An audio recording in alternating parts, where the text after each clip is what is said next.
Welcome to the Private Equity Exchange, the only summit bridging the gaps between limited partners, private equity funds, corporate executives, and entrepreneurs. With over 1,000 delegates, the Private Equity Exchange is the only venue where LPs, private equity firms, corporate executives, and entrepreneurs meet. Before the events, using our internet platform, schedule one-on-one meetings with delegates that matter most to you, and exchange far more than business cards at your deal meetings at the Private Equity Exchange.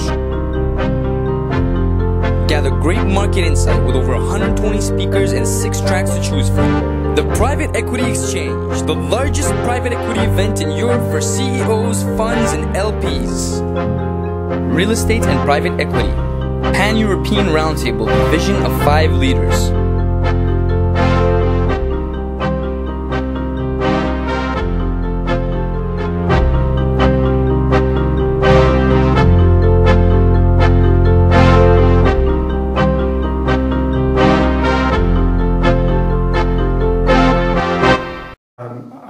Your presentation. I'd like to remind people when they think real estate markets are getting too hot that there are 2 things happening. One of those Guy and I completely agree on. There's just a huge amount of savings coming forth because people are getting wealthier. I mean, when you and I were a bit younger, at least a couple of us in the room, some of you look a lot younger, if you had told me that China would be as rich as it is today, I think most of us would have sort of laughed. Because when I grew up in the 50s, everybody told me that Brazil was going to rule the world.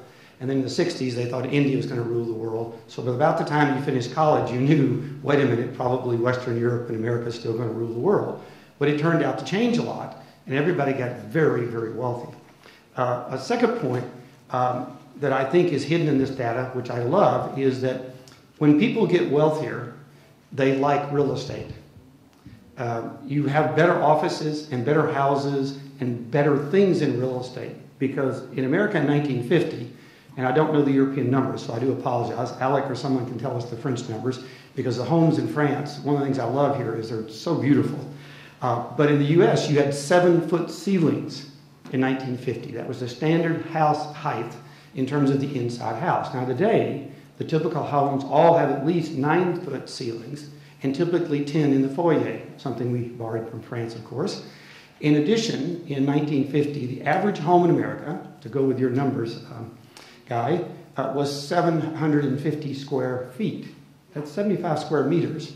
Today, it's roughly 2,500 square feet. That is, we have tripled the size that the average family in the U.S. builds its house, and we've increased the height. And offices are much better today also. Because I've been to visit with Alec some of the French offices that were a day or 2 old, and the new ones. So I think all that makes real estate become much more valuable. A third point that I would like to emphasize that was in your presentation, Guy, is in the USA, we can't get the numbers to match either. I've worked with REIT, I've worked with all the big associations, and we come up with a certain number that says how much real estate is worth in the USA. But if you go to the Census and the Commerce Bureau's website, they have numbers that tell us how much real estate's in the USA today. And of course, we are billions apart. So I think this is something that we all have to work on, is how do we get numbers that look at least like they're close as opposed to being so far apart. But Guy, thank you for a great presentation. So as a member of Real Estate, I will focus my short speech on the listed public companies and on the SIIC regime, the French name for REITs, but it's not 100% like a REITs. We will see how we can define this, and have also a few open question about the real estate situation right now or the future of the real estate market. Very sophisticated. No, not this one. Yes. So. First, I could be perhaps come back to this. I go first to this one, to the SIIC. Just for the French, sorry, you are very familiar with this. For other, just a quick presentation of this SIIC. You have SIIC 1, SIIC 2, SIIC 3, and next year SIIC 4. And before, in the 90s, we have something, some company named Sicafi. It was strangely, some regime, some tax regime was copied from Sicafi. We have the big difference between 1, 2, and 3 is that in the SIIC 1 regime, it's mainly the owner who has a benefit of a tax cut. So you can divide your taxes on the gains on sale by 2. On SIIC 2 and SIIC 3 regime, then it's the seller who has a benefit. What is the reason? What was the target behind this? It was to increase the number of companies outsourcing their real estate. It was to create a market, I would say, to bring new products to a market.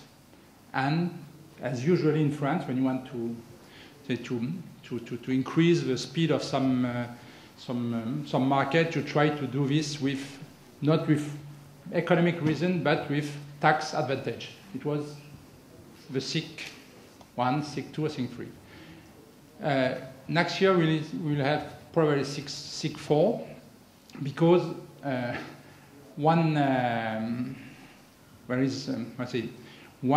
problem what was not thought about before by the regulator, it was that all this SIIC regime was used by companies with a main shareholder, and so the next regime will probably bring more obligation of more float in these SIIC companies. All the SIIC companies are listed companies.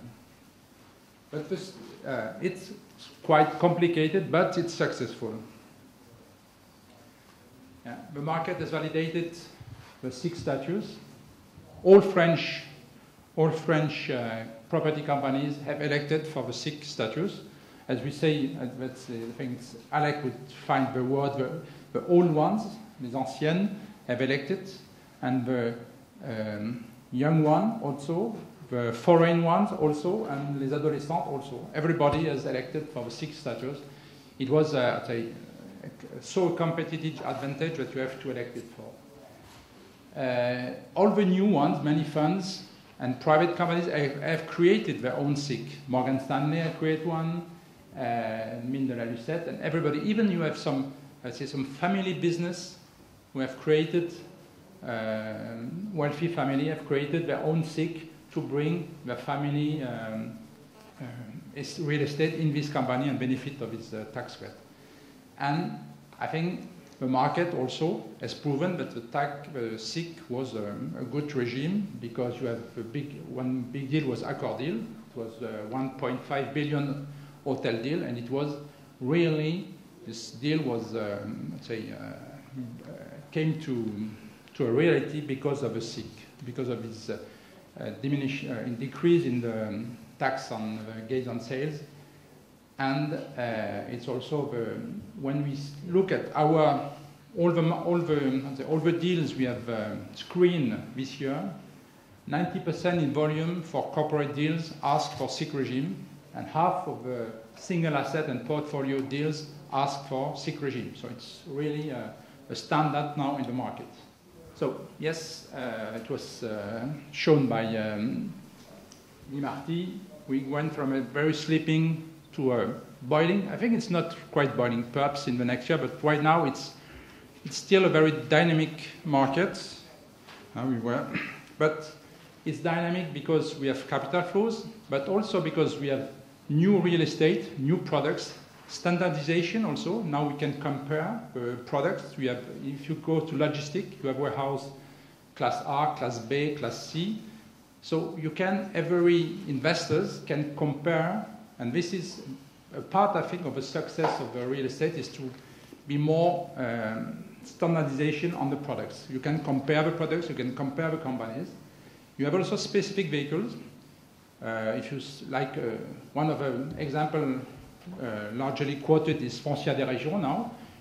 They created specialized SIIC for hotels, for offices, etc. So magic word of REITs. It's not magic because it's a thing magic if you look to the increase, because we were 9 SIIC in 2003 with 10 billion capitalization. Now you have 46 with 40 billion capitalization, so it's quite a fast increase.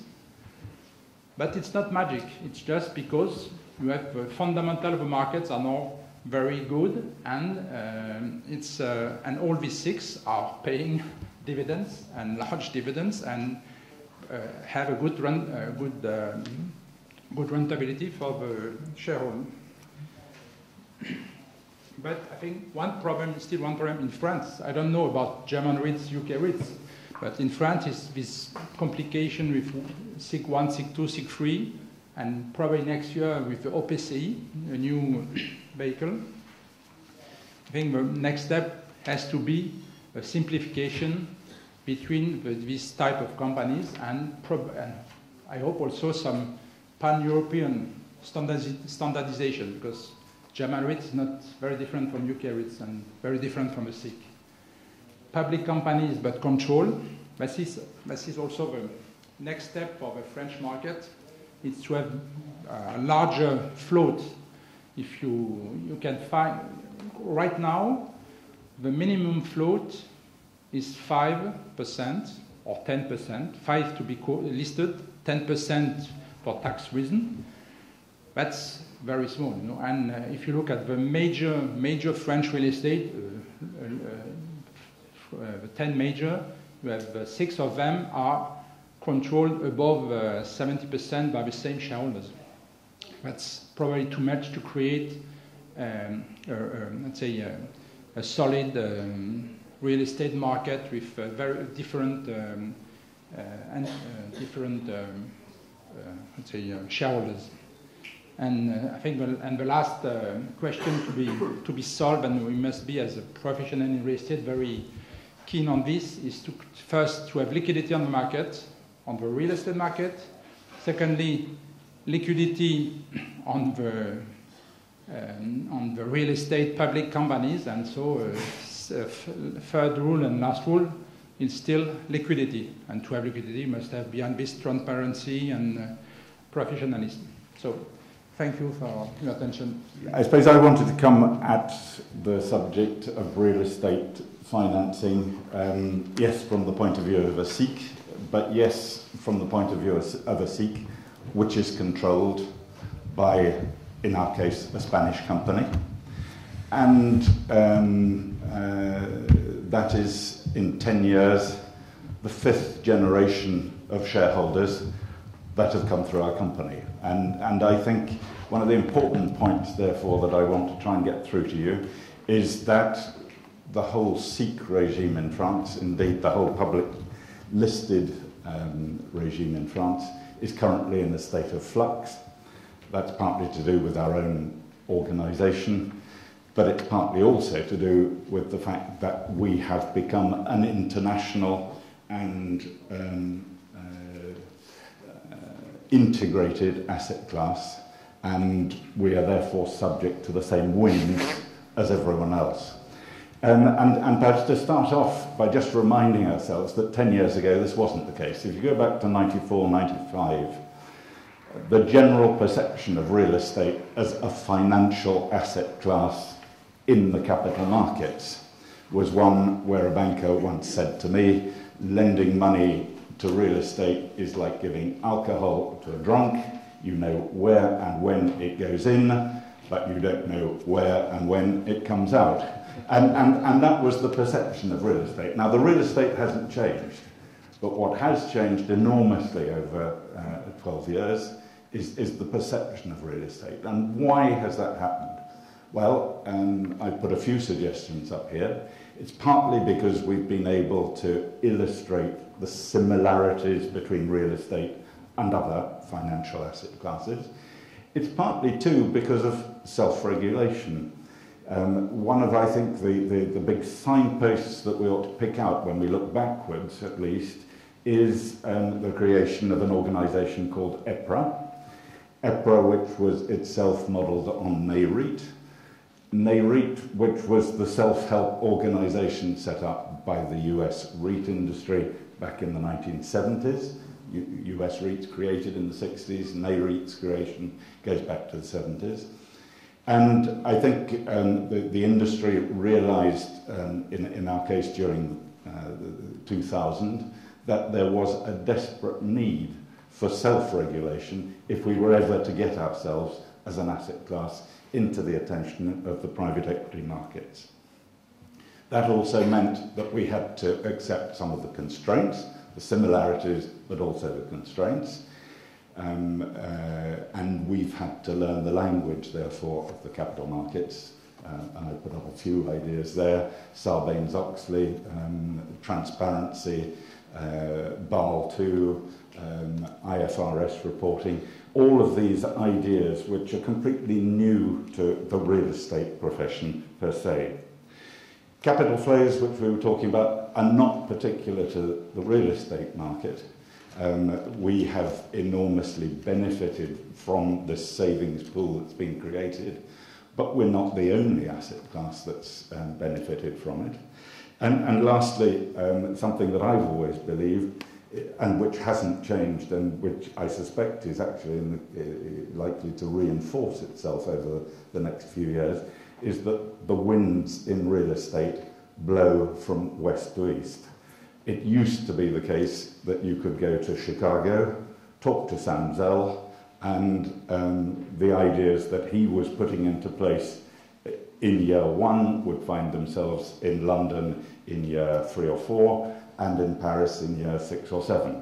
Now the time scale has reduced, but the fact is that the creativity and the impetus in these markets is still coming from the US, and I think therefore it's very interesting for us in Europe to keep a weather eye on what goes on in the States. Just a couple more ideas.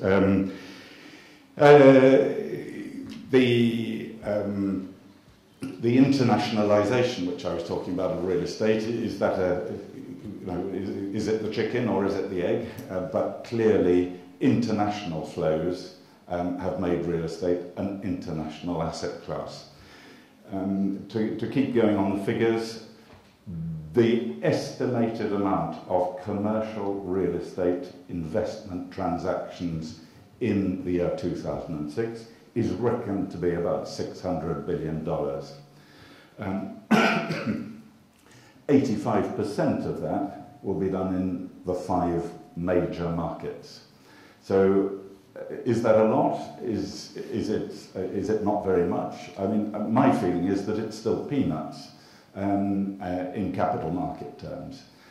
600 million of buyers means 600 billion of sellers, but the streams of money that are looking for a home in real estate, as they're looking for a home in other low-risk asset classes, is meaning that money no longer has any nationality.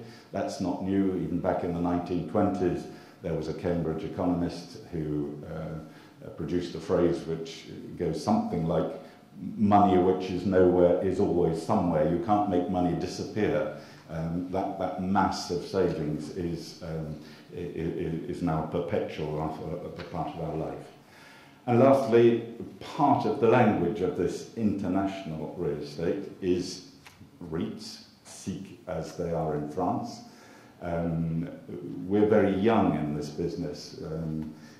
Some of the imperfections which Marc was pointing out, and in particular the lack of retail investment into the SIIC regime, I think are problems of growth.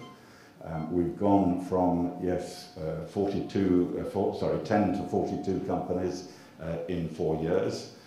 There are talks of another 40 companies being created in early 2007. And to come back to Marc's categorization, which I published some time ago, yes, I'm one of the golden oldies. I was one of the first ones through the gate in 2003.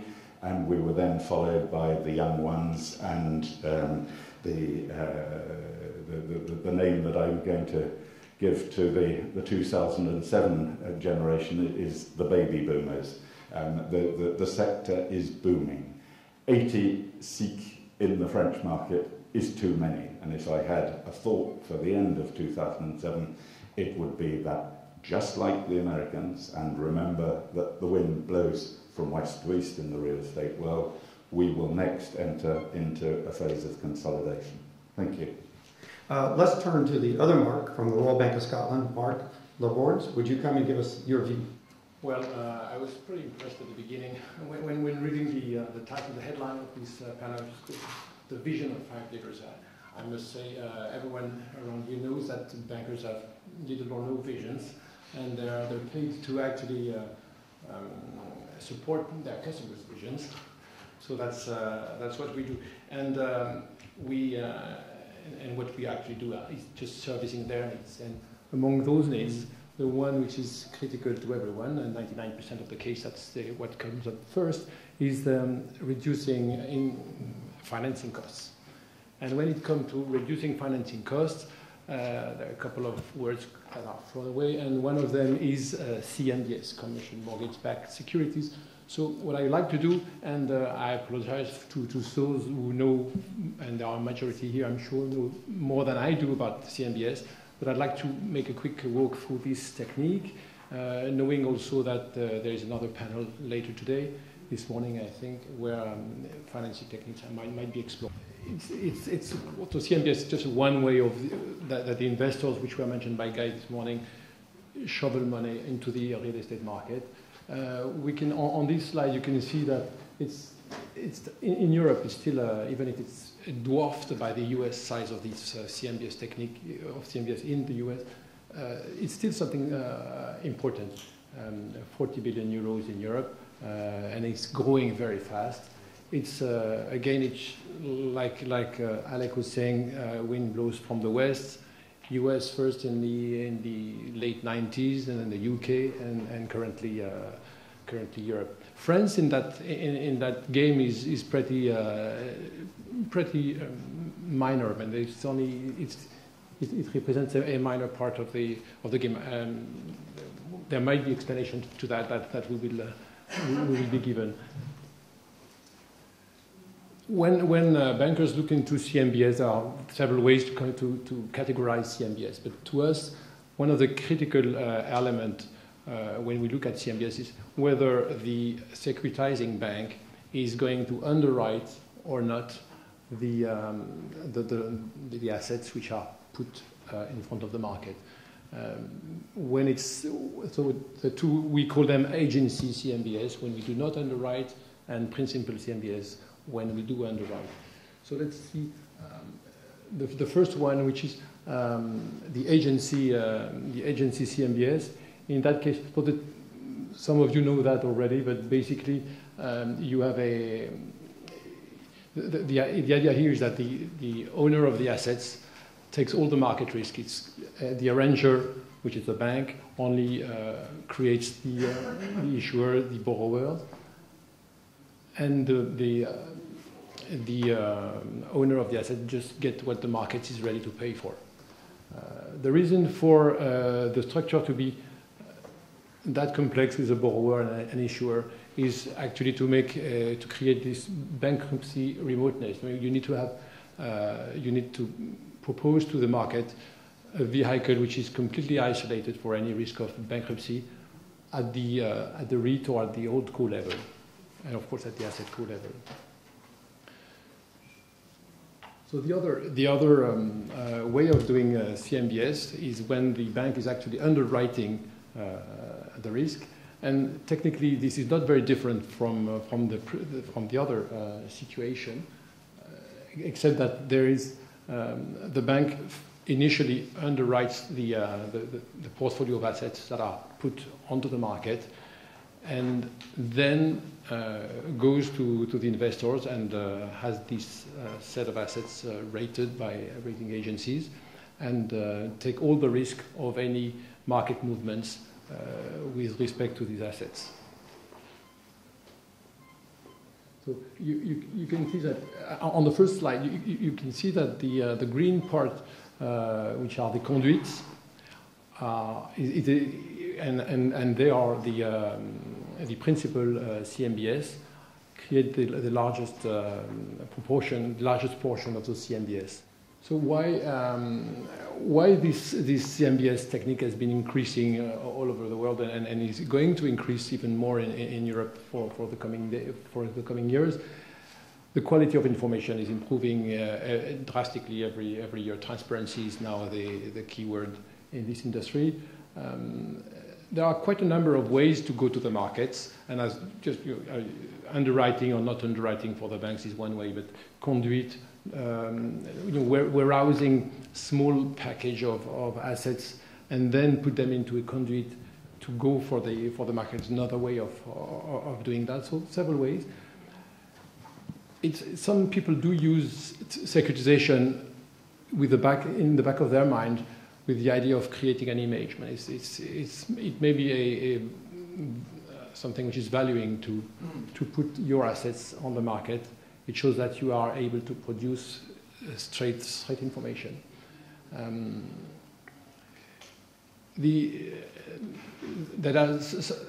Compatibility with local regulation is also an issue. It's now becoming more and more, and I think there is lobbying taking place in each country to make sure that securitization is made compatible with local regulation, or the local regulation are made compatible to securitization techniques.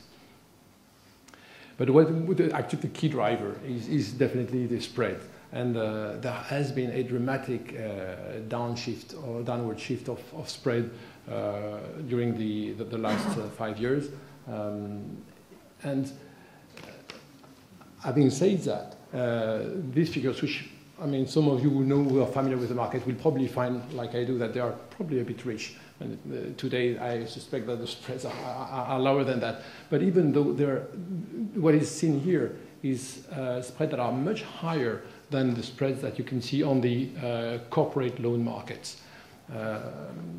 A AAA note on the corporate markets doesn't attract more than 15 basis points, and I can see here it's something like 25.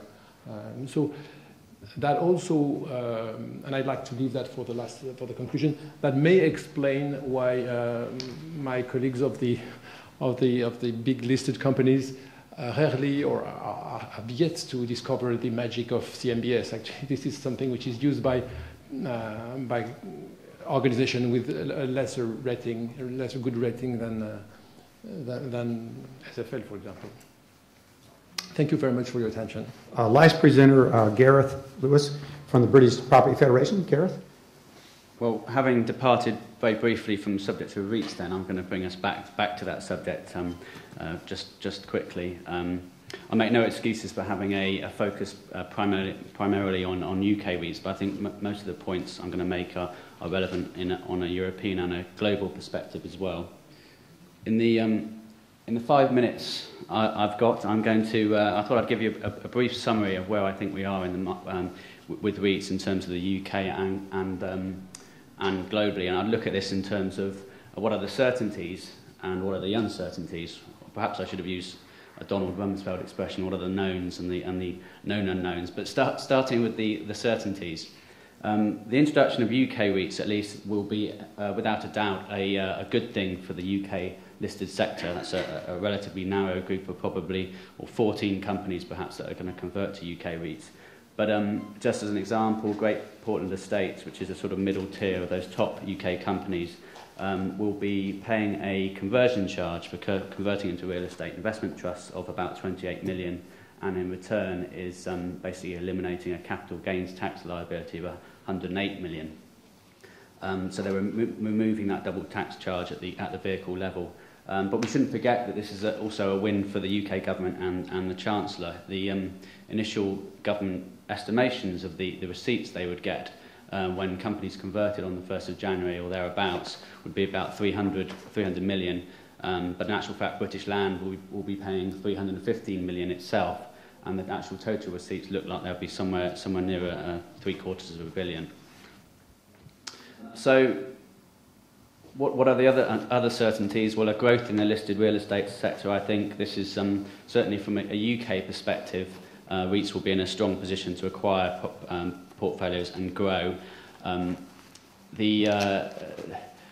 whether there's growth in the European market in general. Well, I think it was Guy that said that current listed property, the stock of property in Europe was about 4% in the listed market. I thought the figure from a European perspective I've seen is about 2.8%, but whatever it is, it's very low, and I think we can pretty much guarantee that that is going to increase with the introduction of German REITs and other listed vehicles.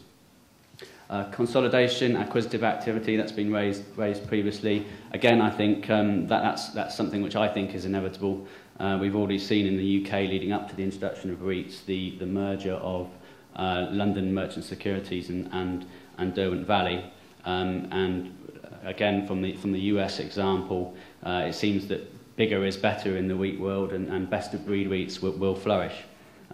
Will there be a trend towards sector specialisation? Again, I think that's inevitable based on the US model. My one question really is whether the UK market itself is big enough to allow specialisation to occur at the moment. But if we're looking at 3 to 5 years' time with a UK REIT market maybe a sort of 100 billion, then there probably is scope there for specialisation. Finally, what interests me most is the increased global competition and the fact that UK companies and REIT companies around the world are competing for this REIT brand, and that doesn't mean comparing yields, although that's obviously one of the factors, but also comparing regulatory regimes and reporting performance, reporting standards, and also the sort of tax framework within which these regimes operate. Moving on to the uncertainties, or the known unknowns.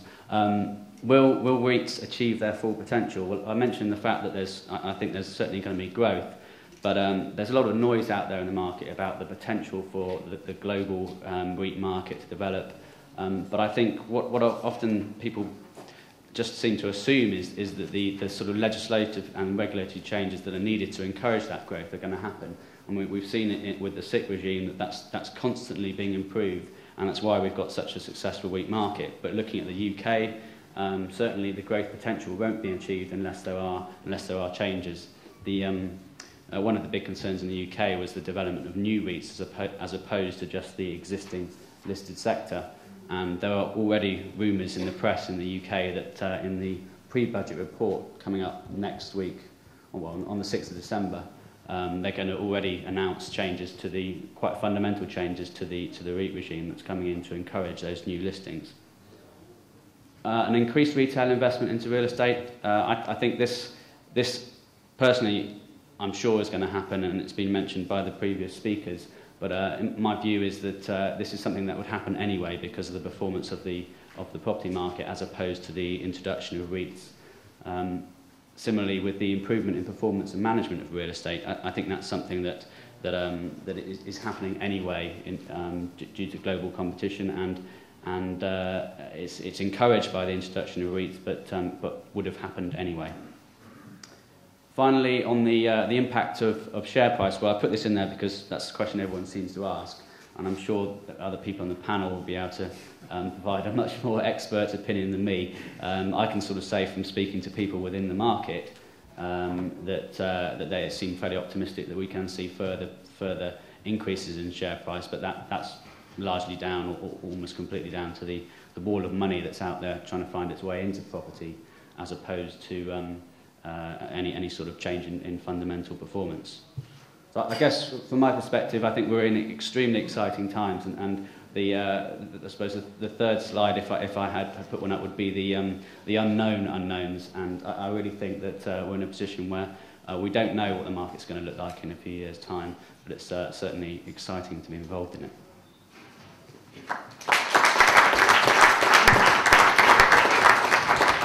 Gareth, thank you very much. Okay, we've got time for questions from the audience.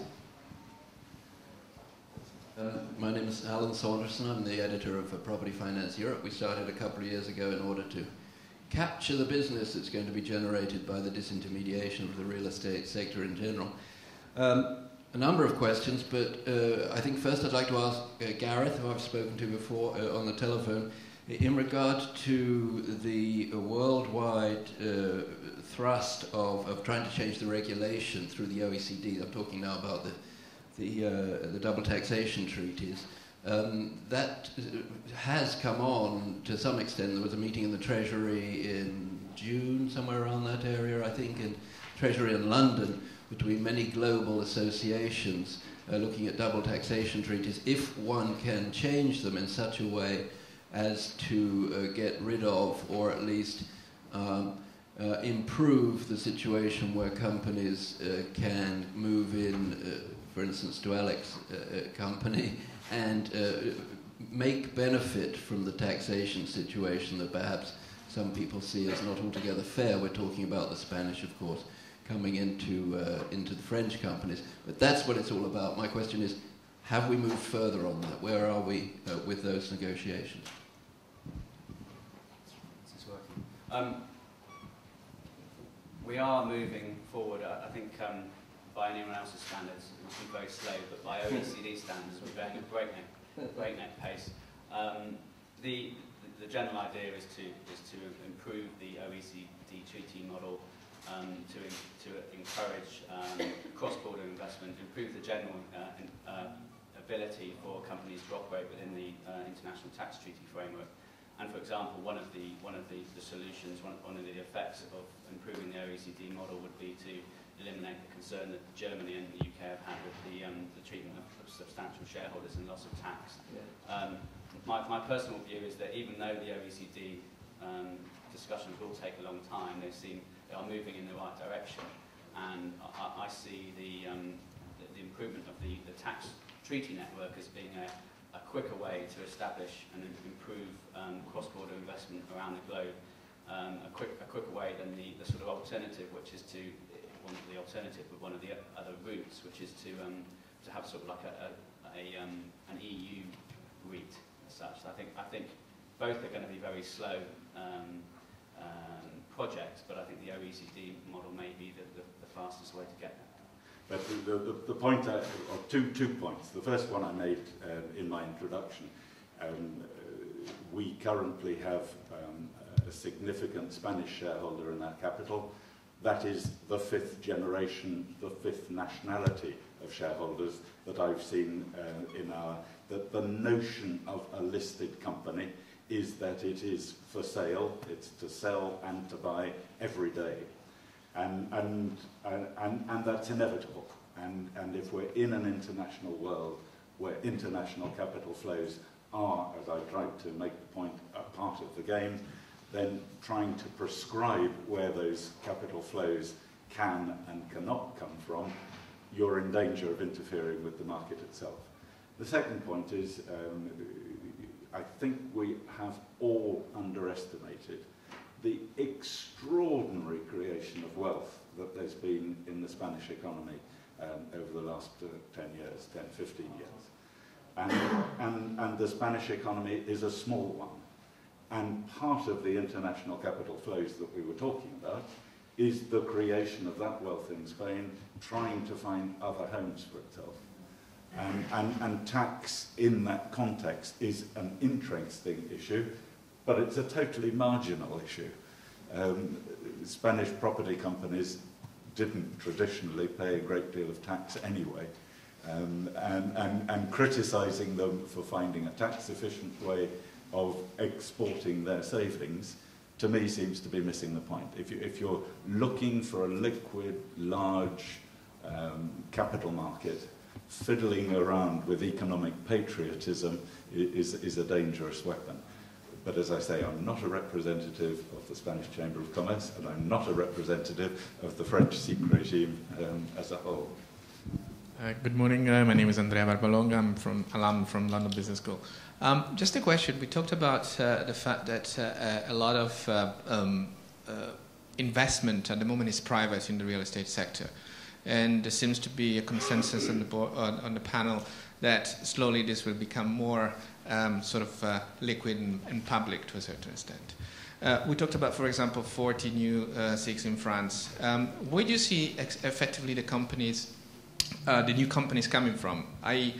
like in Britain, for example, like British Land, from existing developing company or property company, what is going to happen to the real estate private equity sector? The existing funds, are they going to move more into the public sector market slowly, or are they going to migrate some of their assets into the public sector in the future? I think probably we have, all of us, we have different answers to the same question. As I think just the answer for us, for real estate, was to see that now, if you want to be competitive on the real estate market, you need to have different type of vehicles. You can go direct as a private, or have your own public or controlled public company. I think that will be in the future. You will have this type of, I would say, portfolio management of portfolio vehicles to buy real estate. I think that's one part of the next SIIC or public companies will come from some spin-off of private companies or funds. They need to have their own public or controlled, not owned, but controlled public company. I think that is one reason. And the second probably will come from, but Guy Marty can also have some ideas about the subject. Another part of his new company will come from I would say from company who want to outsource their own real estate, like Casino did with Marcialis. I think probably this is the too big pipeline for new companies, but. I don't think I can really add anything to that. I mean, if you look at what's happened over the past 4 years, quite clearly the feature in the creation of the number of SIICs and the success in creating the number of SIICs is that they come from all over the place. There's been a real mixture of reasons for people to set up SIIC. If you stop the clock today, you would say, yeah, okay, you've got the numbers, what you haven't got is the right shape. And probably if we look forward towards what an ideal industry would look like in, let's say, 20 years' time, that would still mean we've done it in half the time the Americans took, which wouldn't be bad. But if you look to an ideal industry, you would look to something which had far greater retail content.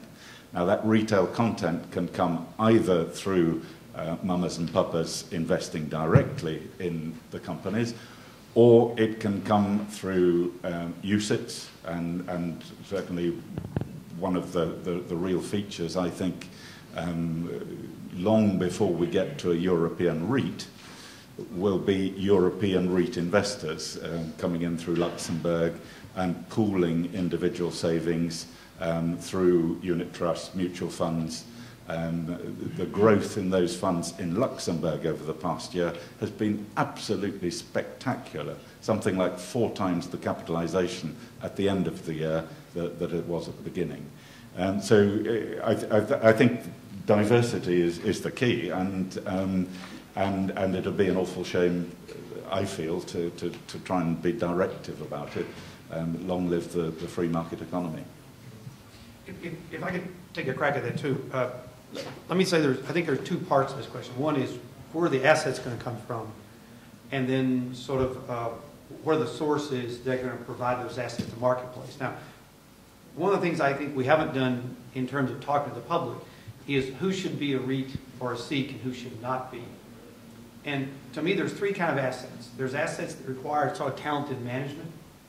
Then there's safe assets. And then third, there's option assets. If you have a safe asset, they will not last in REITs.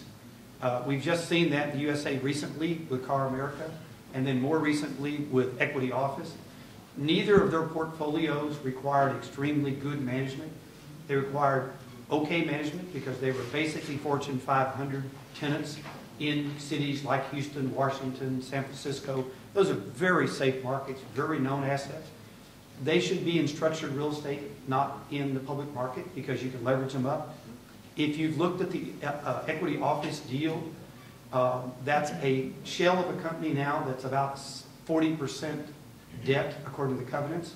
But that company is owned by another company, which is now 80% debt And then the 20% equity in that company is held by another company, which is also 50% debt. Now, that's nice structured finance because those Fortune 500 tenants aren't going to leave tomorrow.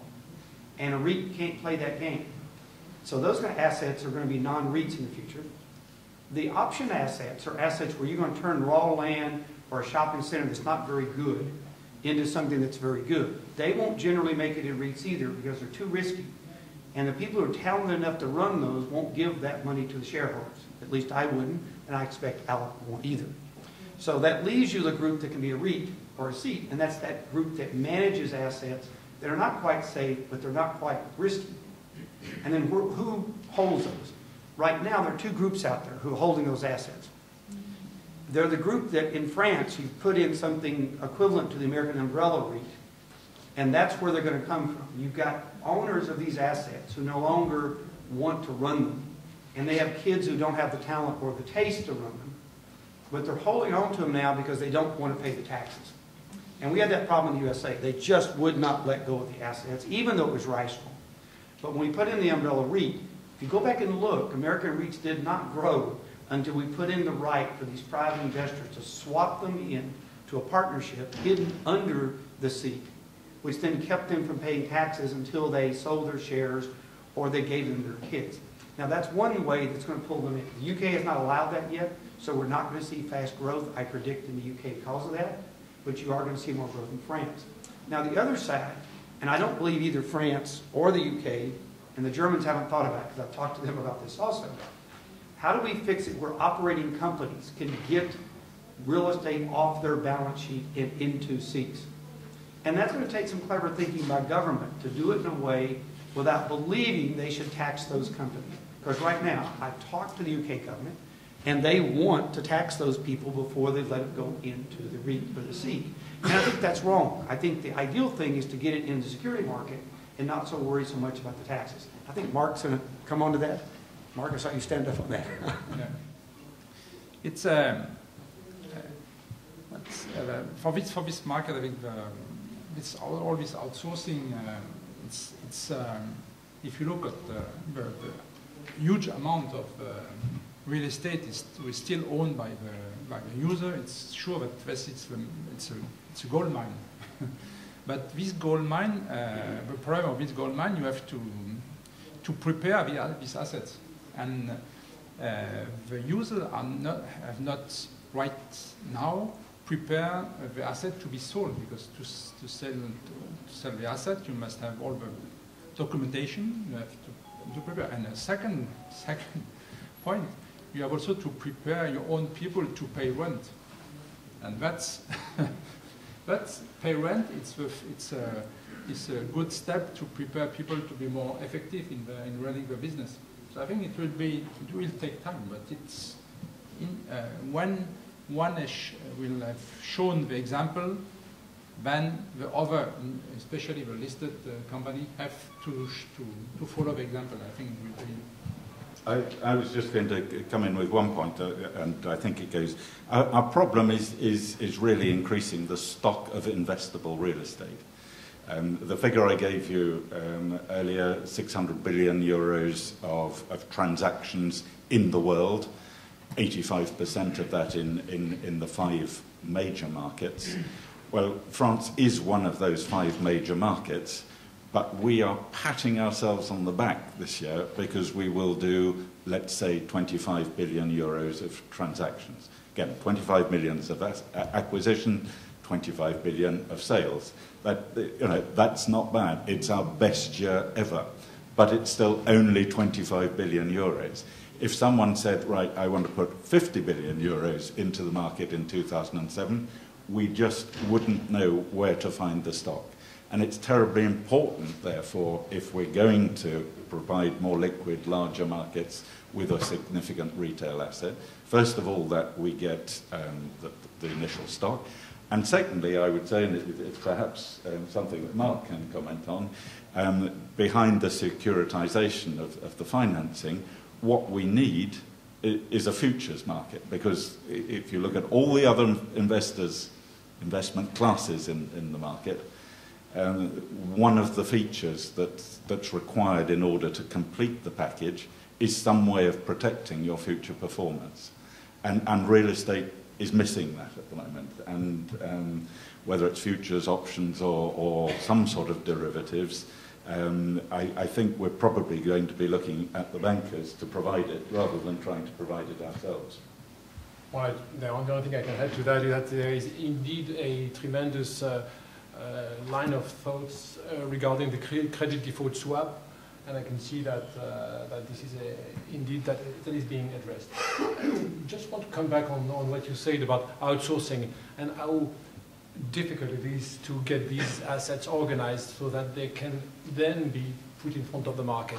And some of my colleagues are currently working on an advisory mandate to one of the CAC 40 company, just helping them to categorize the assets. I would not. and I can see that they're working days and nights, and they're absolutely appalled at the size of the task. And this is just one company, and I agree with you. It is going to take years before these billions of corporate assets can be onto the market. Raphaël François Poncet, Baker McKenzie. As you said, we have more and more demand for a listing. Companies considering a listing to benefit from the SIIC regime in France, coming from very international group and or other familiar real estate companies, and the listing is sometimes made by way of IPOs. Most often, it is made by acquisition of a listed vehicle, which is more and more difficult to find on the market. And the problem is, once listed, the company has a very limited floating rate, as we said. And French stock exchange authorities are considering to reinforce and strengthen the rules regarding first corporate governance requirements, which are sometimes very skinny measures, and also in terms of liquidity, floating, as most of the companies are seeking for the listing but not real public offering. I would like to know if you think there is any risk for the investors, and what is your opinion on this? Well, that's a lot of questions, and a lot of very good questions, and I wish I had answers to all of them. I don't. I come back to my fundamental point. Whatever the form of the company when it's bought, the requirement of the capital markets is that it is then for sale every day, and for sale at a price which is based on open and transparent information. Running public companies is a lot less fun than it used to be, and I'm not just saying it's Sarbanes-Oxley, but clearly the wind in that sense as well is blowing from west to east. The requirement the requirements of the stock market, the requirements of the tax people in terms of control are clearly subjects that are going to be debated over the year that's coming, and I don't really know how that one's going to pan out. But what I would say, though, is that quite apart from the stock market and the tax requirements, there is another very important one, which certainly we would consider as being critical, and that's actually there are two others, but the first of those is index inclusion. Now, most of you will know that in order to get into anything that's modelled on the Financial Times indices, the minimum requirement is 15% free float. And the definition of free float is very clear and very precise. And if you're not 15% free float, you're not in the index. And not being in the index is a real sanction when it comes to the valuation of your shares. And we're not in the index at the moment. And our share price reflects that. And so I would say, one of the positive things that you can present to GE or to Morgan Stanley or to any of these other fund promoters is that, there is a positive value creation attached to a free float. And the second point is that there is outside in the world a thing called a rating agency. Not many SIICs are rated. They have the capacity to be so, but there's a sort of minimum size requirement which most companies just don't get on the scale for. And that's one of the reasons why we're not yet using fully the CMBS and securitized loan availability that there is in the financial market. But all of these things, as far as France are concerned, are in a real state of flux at the moment. I would say they're positive growing pains. These are the problems of youth, and that as we become more mature, they'll sort themselves out. And the only plea I would add is that we don't sort of throw out the baby with the bathwater. We don't constrain things so much that free market principles can't provide. Thank you. Yes, I approve completely what said Alec. I would just add a comment about risk and basically the float and free float of the SIIC. In fact, that's a real issue, well, not only for France, by the way. It's the same in UK, as Gareth said. It will be exactly the same in Germany. It's the same in Spain. The matter we have in many countries with float is, of course, the lack of retail investors. And the point is, now I speak for France, retail investors in France are not so many in stock market anyway. So that's basic background. Second, when stock market, if we look to the population of people, of private investors being in stock market, when stock market is going well, there are many adventures to play, not real estate. And when it's going bad, people go simply out of the stock market. So stock market up to now was not especially an interesting part of the stock market.